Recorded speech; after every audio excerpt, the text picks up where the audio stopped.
Hi, let us quickly review this example. So let's say we are given this set. So this is basically 1, 2, then there is 3, 4, and then there is 5. So can we say that this 1 belongs to A? Yes, it's true. So 1 is an element of A and 1 obviously belongs to B. But can we say that this one belongs to A, one set belongs to A?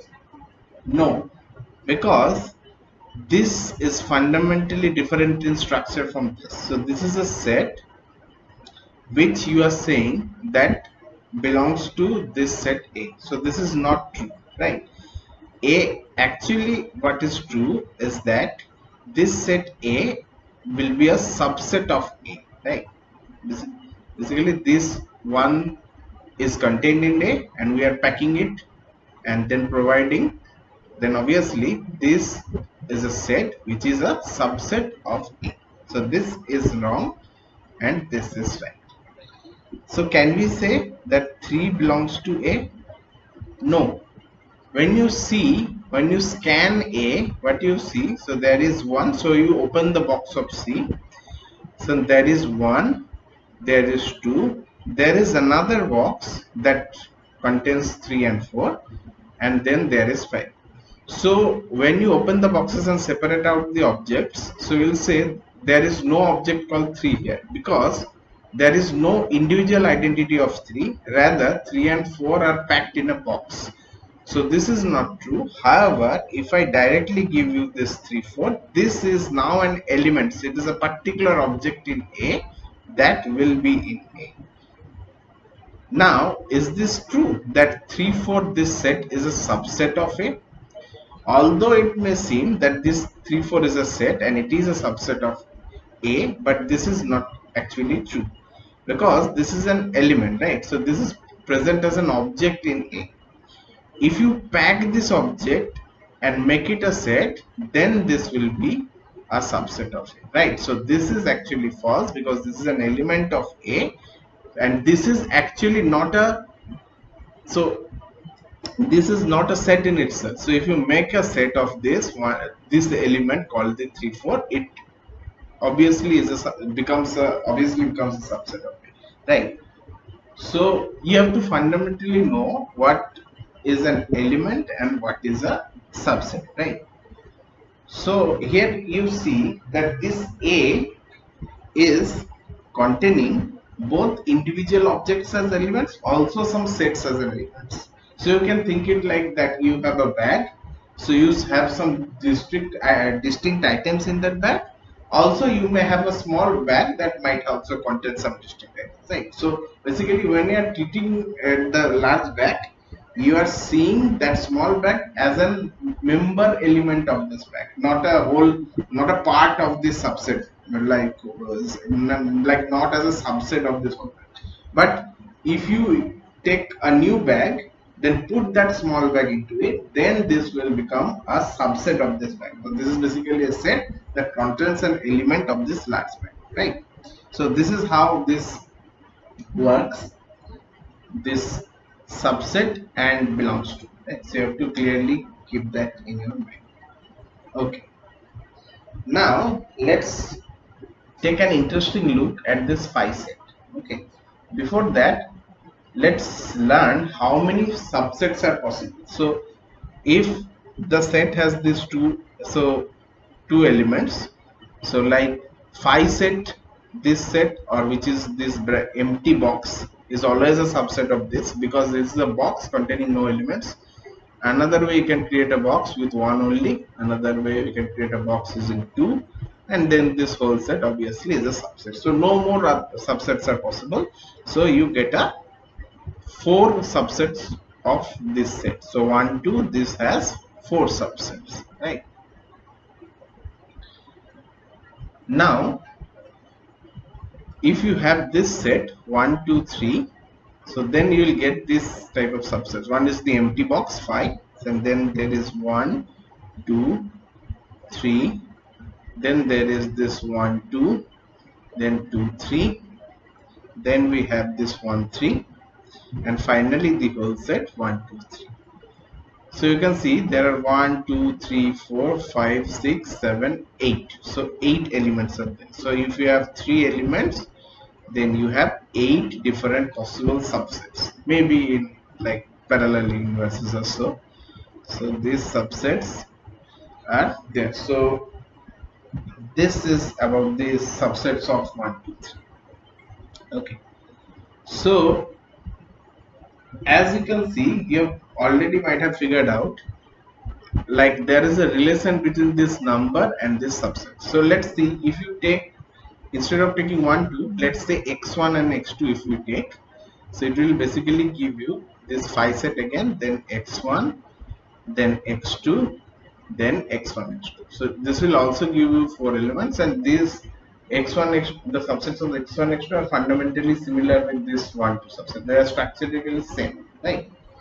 So you might have figured it out that the number of elements of the sets is what is mattering here. So if there are 2 number of elements, we always have 4 subsets, right? So let's try to generalize this. So let us suppose, so one thing you might have figured out about now, that if there are n like 3 number of elements, so there is 2 to the power 3 subsets, right?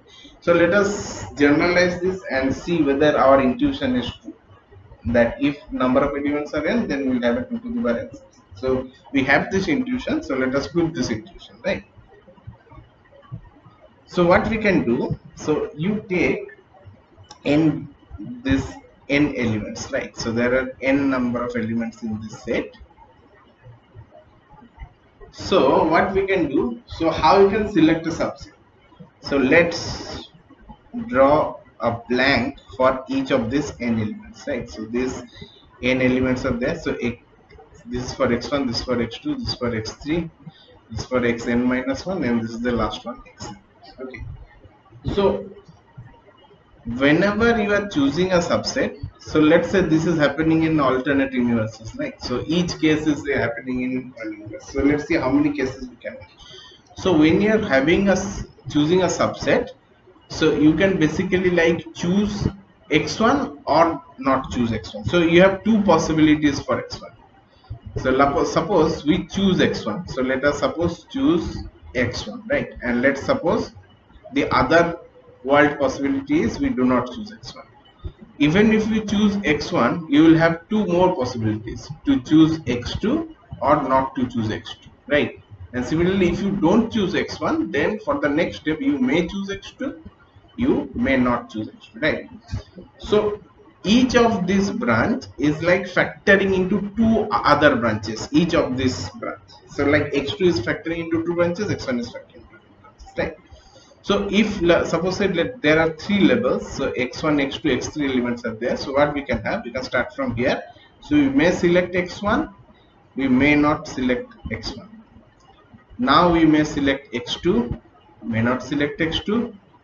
Now we may select x2, again we may not select x2 with this combination, right? Again we may select x3, we may not select x3. Again we may select x3, we may not select x3. Again we may select x3, we may not select x3.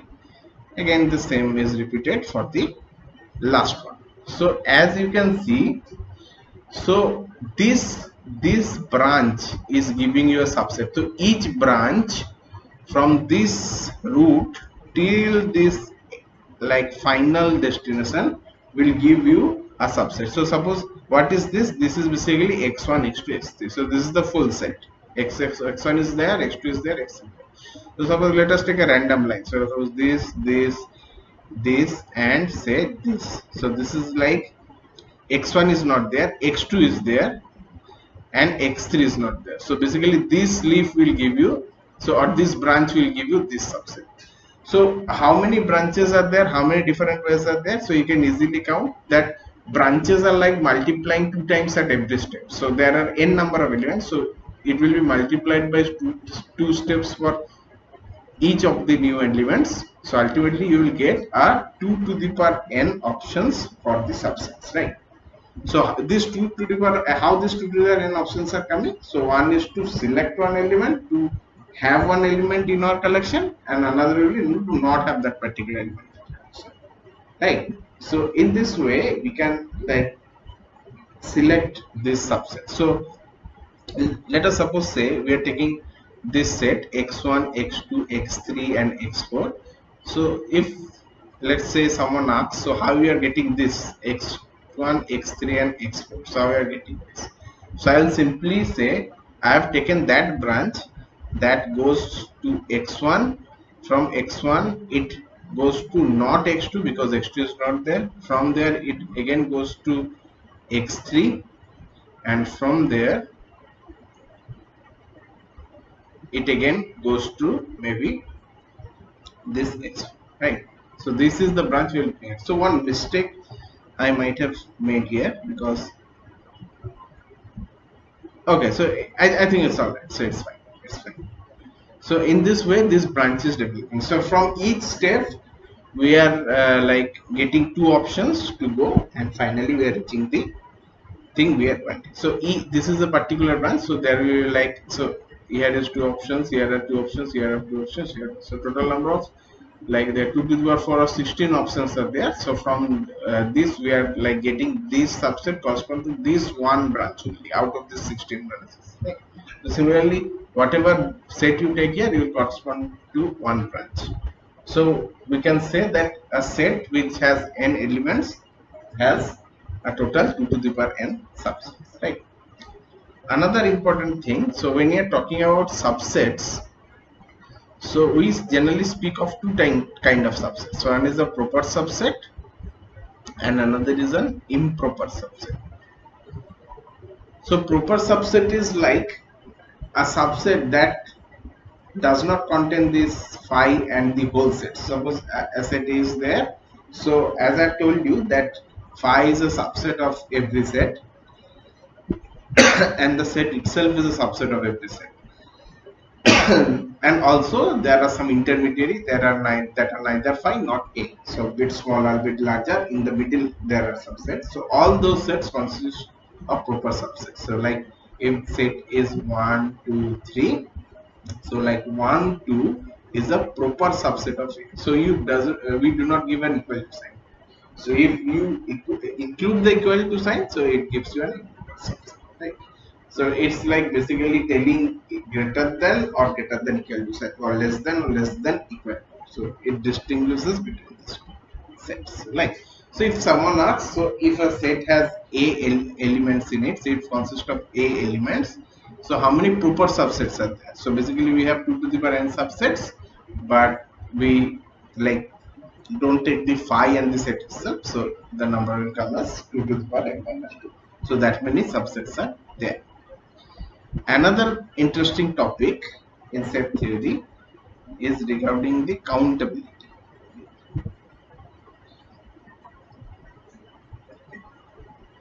So like suppose A has this n number of elements, right? And suppose this set B has this m number of elements. So we denote this using this notation that number of elements of n of A is n, or number of elements of B is m. So basically these n are different, although they are looking similar. So maybe I've taken a very bad symbol for this bad example. So this, if this is P, so this is n of A is P, and similarly this. So another way or another kind of notation is that, so the cardinality, so this is also called the cardinality, right? So cardinality, or the number of elements in A, this is represented with this mod symbol sometimes. So this is like P and this is like M. Another notation for counting this continuous set, so suppose sometimes we are using sets so that are starting from 1 and going up to, suppose particular sum maybe 10 is there, so we are considering also sets natural number starting from the first and going till 25. So sometimes we denote this set using this thing 10 and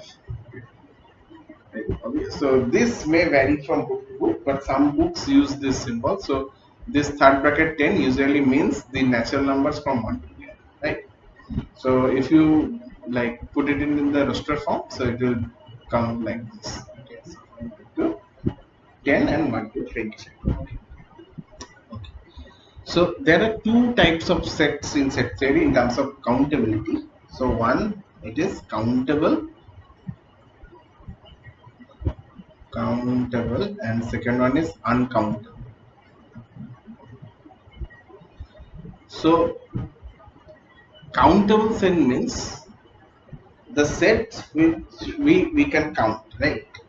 So counts us, there is a like common notion. So countable generally people often like relate with finite, right? So obviously one of the countable set what we are saying is finite.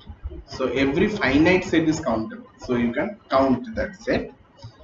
And there are also infinite countable sets. So we have to understand what actually countable means. So countable basically means that you can count, not that you can like count till the end. That is not a necessary condition. But whatever arbitrary positions of the set we are given, you can count up to that. So suppose let us take the example of natural number. So natural number has no end, but you can count to till what is required. So suppose you can like count up to 10. So 1, 2, 3, 4, 5, 6, 7, 9, 10. In the same set, you can like count up to 1 crore, 1, 2, 3, 4 till 1 crore. You may count up to 10 crore. So you see the difference. So one is that a set which is finite and it has an end. So we can obviously count that. And second kind of set is called an it's called an infinite countable set or enumerable set, where we can actually count but and go on counting, but there is no fixed end, but we can count up to arbitrary number of terms. So like up to which terms we are asked, we can count till then. Okay. So basically this set, so suppose this 1, 2, 3, 4, this set is infinite but countable because we can count. So suppose we want the mth term, we can count till that, right? Another on the opposite hand is an uncountable set. So what we can count, right?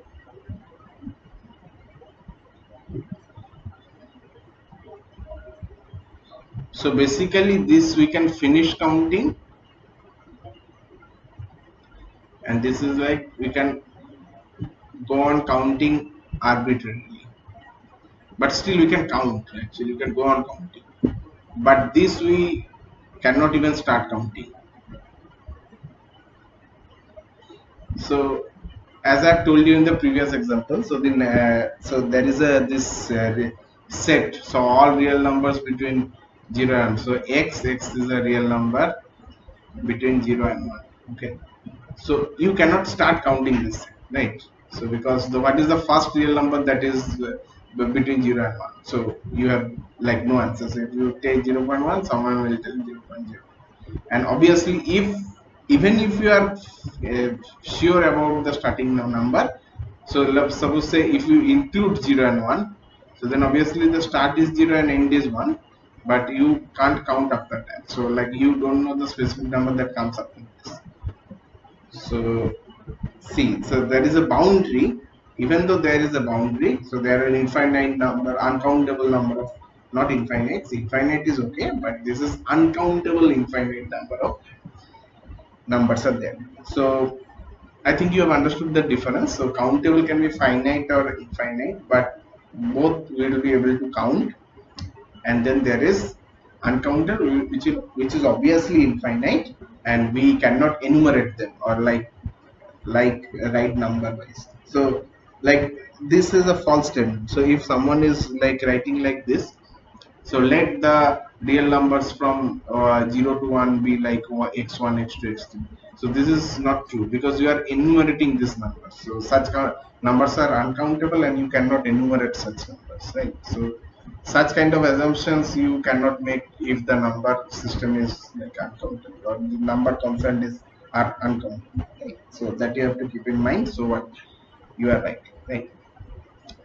Now, so let us designate some special sets and classify whether they are countable or uncountable, and see how these things are like. They are like standard sets, and we have to like remember the sets. So first is the natural number set. So this is the natural number set.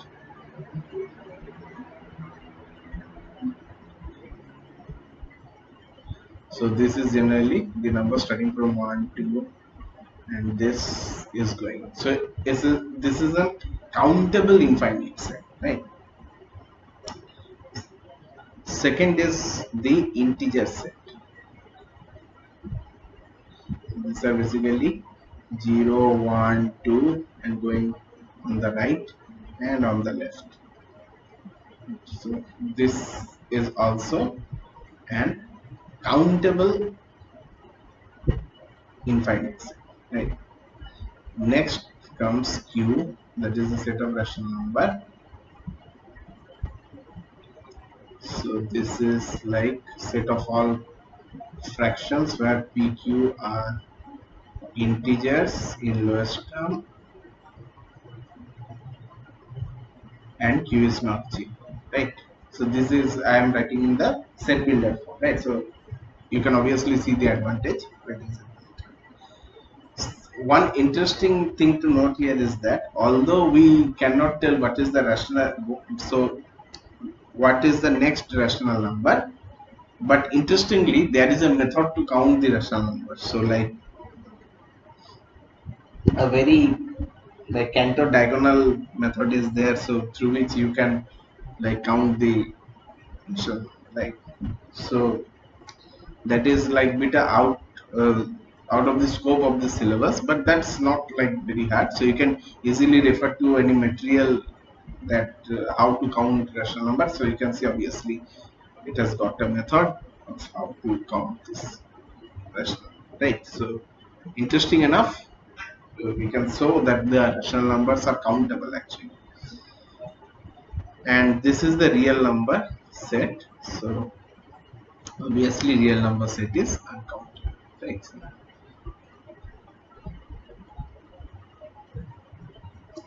So you please try and remember this symbol. So these are very like universally used symbol in mathematics. So if you like have a habit of using these symbols, then you can easily maneuver what the things they are talking about, because most of the good mathematics books they use as basically more number of symbols, right? So that is it. So basically these are the basic number systems. So there are more systems also like the complex number and other one. So these are the basic what you'll use in this set theory course. These are the basics. So these are it. Another thing is that so there are some specially designated sets. Like when you are trying to say that you want to denote all real numbers between 0 and 1, so not including 0 and 1, so that set is represented using this. So this usually represents all the real numbers between 0 and 1. So all the real numbers between 0 and 1 including 0, but including 0 and 1, say first we do this. So including 0 and 1, so that set is basically this 0 1. So you give an end close bracket, right? So this means so you are including all the real numbers between 0 and 1 and the boundary 0 and the boundary 1 also. Okay. So like 1 does not belong to this set, but 1 belongs to this set. Okay. Next is all real numbers between 0 and 1, but including 1. Okay. Not including 0. So this is basically this. So you're including 1 and 0, and other one is obviously when you include this 0 but exclude this one, right? So these are the four types of things we have, right? So you can generalize this obviously. So this will represent all the real numbers between A and B, containing A and B both. This is like all the real numbers between A and B, not containing A, not containing B itself. And this one, all real numbers between A and B, containing A but not B. And similarly this, A and B. So all real numbers but not containing A but containing B. So these are the basic sets that we use to denote some special subset of real numbers. So basically this is the real number.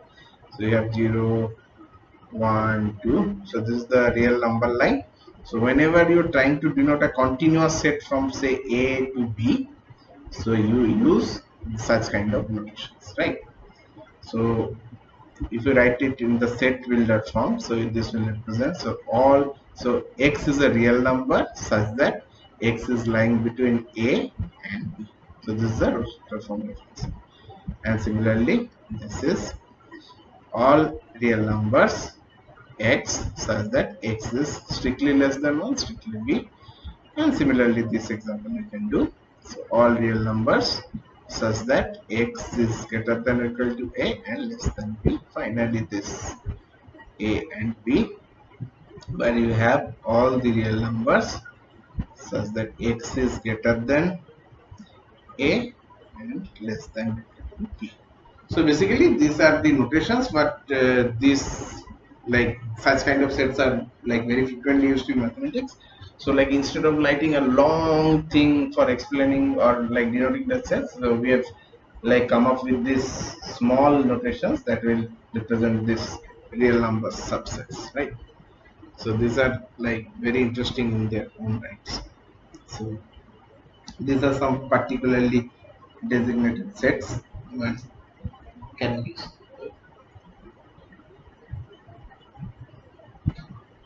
Another thing in set theory, what we actually do. So in the previous class, we have studied these set operations, right? Okay. So for example, so when you are doing like normal arithmetic, so you are using things like that this A plus 0 is like 0 plus A or such kind. So 0 is basically the identity for addition in real numbers, right? And similarly A into B plus C, it's like A into B plus A into C. This is basically the linking of this multiplication and this addition. So this is called the distributive. So this multiplication is being distributed in B and C and so on. Okay. So various types of basic like things were there that we dealt already in the real number. So let us see how this will come up in the set operation. So obviously the first thing what you do is like whenever you union something with a phi, it will give you the set itself. So A is there and you like are unioning it with a blank space, like nothing is there, so A, so you I hope you remember union. So union is like merging of these two sets, right? So this will be A, and obviously you can write like phi union A is basically A. Similarly, if you want to take common between a something and an empty set, you will obviously get an empty set because emptiness is the only common between these two, we can say. So basically this is similarly. So another thing is called the idempotent law. So that is basically if you union A with A, you get an A. If you intersect A with A, you get an A. Right. Fourth is that, so it's like commutative law for union. So if A union B is like B union A, and intersection is also commutative. So A intersection B is basically B intersection A.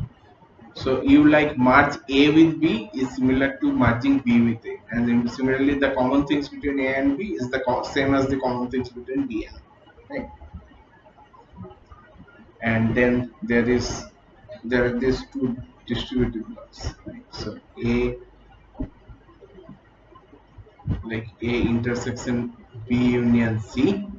This will be A intersection B. So like this, there is a more fundamental law, so I should be talking about that first. So I should have written it before this. So this like associative.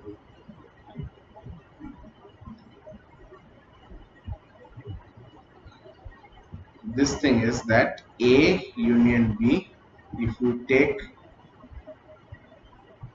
union C, so suppose you take union with another set, so it basically you can take it in this order also. So you union first A with B and then union C is basically same as if you union A with B and C, right?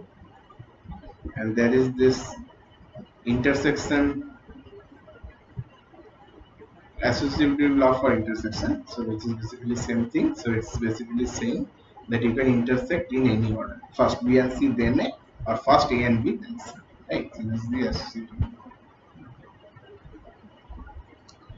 Next is what you call the distributive.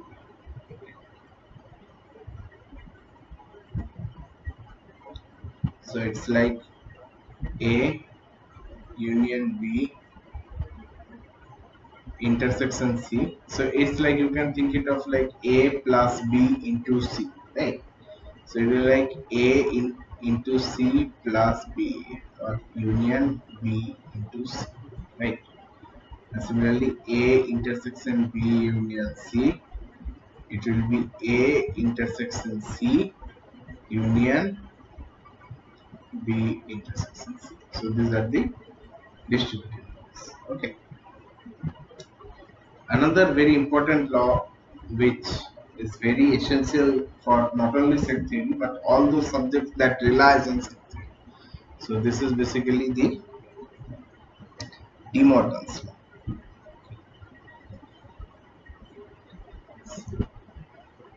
So what are the De Morgan's law? So De Morgan's law basically said that so if you take A union B and do a whole complement, you will get A complement, B complement, and this union will get changed into intersection. Or otherwise A intersection B complement, this will be like A complement union B complement, right? So if you look into it, so it's like very interesting. So let's see, so let's prove one of them using this Venn diagram. So what's actually intuitive idea behind this? So let's say this is A and this is B, right? So obviously this red portion, this whole portion, this is basically like A union B. So the merging of A and B as a set, right? Its complement. So its complement is basically this green part, right? So this green part, what's outside this is basically this A union B complement. So this is basically A union B, and green is the complement of A. Now let us draw a sim. So actually, what this left hand side is talking about is this green region in the Venn diagram, right? So let us draw a similar set with this A and B again, and let's see what this right hand side gives us. So this is A. So this A complement will like give us this blue region. So let's say A complement, that means everything that is outside A. So it's not on, so it's not thinking about whether B is there or not. So basically everything outside that. And similarly, let us let us denote B complement. So B complements is what basically outside B. So this is basically like this set that is outside B.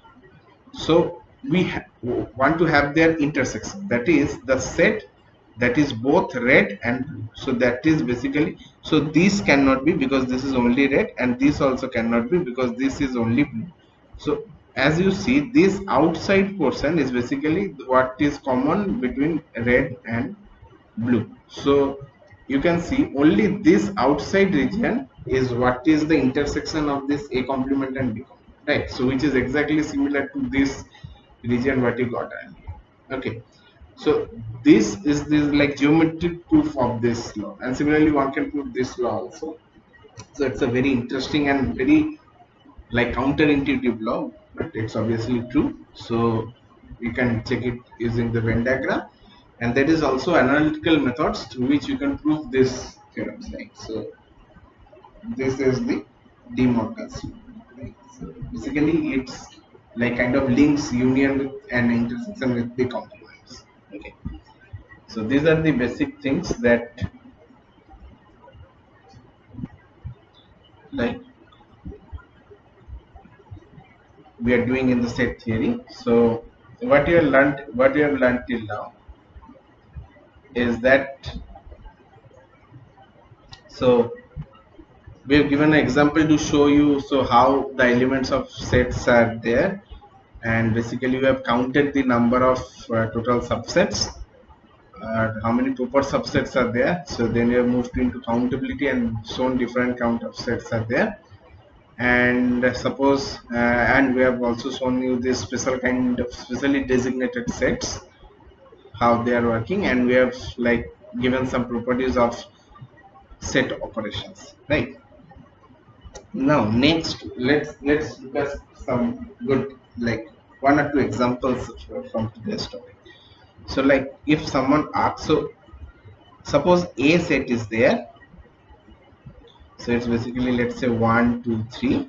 So I'm writing the power set of it. So sorry, I'm writing all the subsets that can be formed from A. So first one is phi or the empty set, second is the 1. So these elements that are containing only one element, these are called the singleton sets that are containing only one element, right?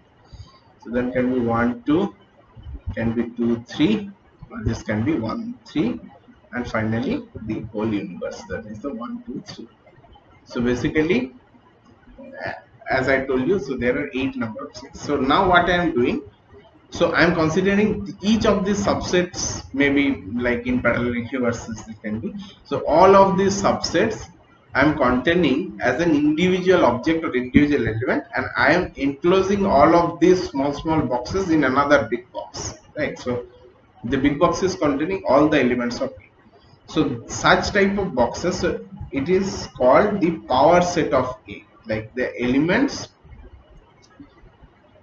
of A, its subsets, so all its possible subsets, they are packed into a big set that is called the power set of A. So what is power set of A basically?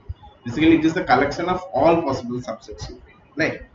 And in the previous case, we have in previously we have shown that how this set we are counting. So n of A will basically mean the number of elements of A. So obviously, if A has n like p elements, so we are, or let's say suppose k elements, obviously this power set of A, this will contain exactly 2 to the power k. So I hope you can feel the like you can relate to the previous discussion. So number of subsets of a set with k elements is 2 to the power k, and basically power set is nothing but the collection of all those sets. So basically if you count these sets, you will get a 2 to the power k numbers, right? So this is basically how we can count this set. So basically this the power set is there, right?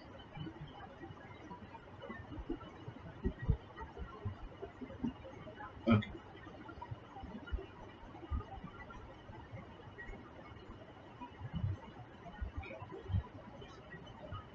So we have learned about this power set, some more advanced set operations, and this thing called the countability. Okay, so and some specially designated sets, and basically the subsets of the set, right? So I hope you are getting a clear idea on how this set theory is developing. Obviously there are more advanced topic which we will cover in the next class, and maybe after that we can make a video of suppose some good examples of this whole topic. And uh, I hope you can understand all these things that we are doing. And so thank you so much.